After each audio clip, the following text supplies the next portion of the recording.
আমরা আজকে তফসিল অনুযায়ী নমনীয় পেপার দাখিল করেছি। মাননীয় চিফ ইলেকশন কমিশনার আমাদের এই নমনীয় পেপার গ্রহণ করেছেন। আমরা প্রতিনিধি দল সবাই একসাথেই ওনার কনফারেন্স রুমে গিয়েই আমরা দাখিল করেছি। আমাদের এই মনোনীত প্রার্থী 11 দলের পক্ষ থেকে ডক্টর কর্নেল অলি আহমেদ বীর বিক্রম, উনি বীর মুক্তিযোদ্ধা, খেতাবপ্রাপ্ত মুক্তিযোদ্ধা।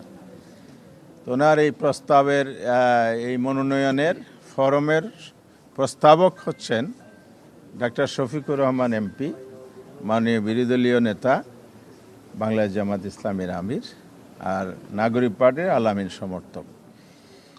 আমরা ফরমে যায় ওনারা চেয়েছেন সকল তথ্য উপাত্ত সুনিপুণভাবে বিশুদ্ধভাবে আমরা লিখিতভাবে পূরণ করেছি, আজকে জমা প্রদান করেছি।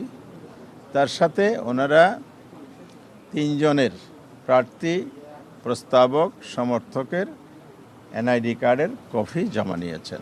এছাড়া অন্য কোনো ডকুমেন্ট আইনে বর্ণনা নাই, ওনাদের ইস্যুকৃত নির্দেশিকাও নাই। যতটুক আছে ফুলফিল করে আমরা এটা জমা দিয়েছি। আমরা আশা করছি ইনশাআল্লাহ আমাদের প্রার্থী ব্যালিড প্রার্থী হিসেবে যথাযথ যাচাই যেদিন হবে 16 তারিখ যাচাই পর্বে তিনি ব্যালিড প্রার্থী হিসাবে, যোগ্য প্রার্থী হিসাবে মনোনীত হবেন, আমরা এই প্রত্যাশা রাখছি। আর এই নির্বাচনটা নিয়ে অনেকেরই কিউরিওসিটি আছে। ইতিমধ্যে পুরো জাতির মধ্যে এটা একটা আলোচিত বিষয়।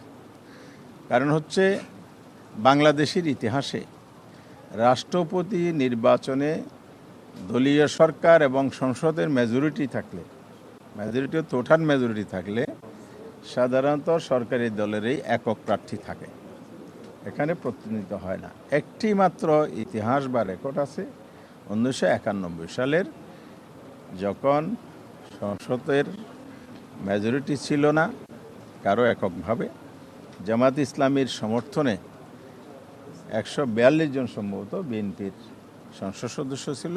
পরে নারী আসন যোগ হয়েছে, সেখানেও দেখা গেছে যে এককভাবে প্রেসিডেন্ট প্রার্থী বিজয়ী করার মতো সংসদ সদস্য বা ভোটার বিএনপির ছিল না।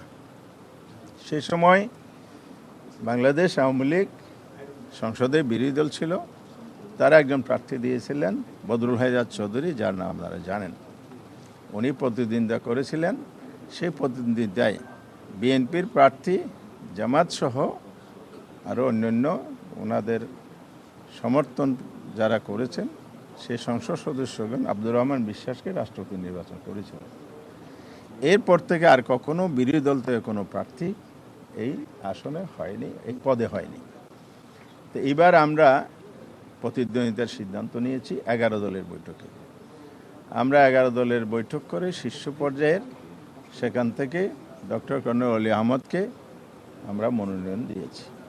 2টো প্রশ্ন আপনাদের পক্ষ থেকে আগেও এসেছিল, এখনও জাতির কাছে আলোচিত প্রশ্ন।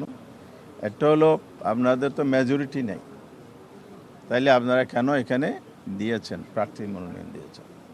আমরা বেশ শার্পলি এবং ক্লিয়ারলি বলেছি যে বাংলাদেশের গণতন্ত্র চর্চার নতুন ধারা আমরা সৃষ্টি করতে চাই। 91 সালে যদিও একটা সম্ভাবনা ছিল বিএনপির আসন কম থাকাতে, এখানে তো সেই সম্ভাবনাও নাই। বিএনপিতে আগেই নিজেদের মেজরিটি সুনিশ্চিত কলা কৌশল করে নিয়েছে, সেই কারণে তাদের সেফ সাইড আছে এখানে। তা আমরা এখানে জিতব কি হারব এটা নয়, আমরা প্রতিদ্বন্দ্বিতা ছাড়া কোনো নির্বাচন হোক এটা আমরা চাই না। এটাই গণতন্ত্রের সৌন্দর্য। গণতন্ত্রকে সঠিক ধারায় ফিরিয়ে আনার জন্যেই আমরা এই সিদ্ধান্তটা নিয়েছি।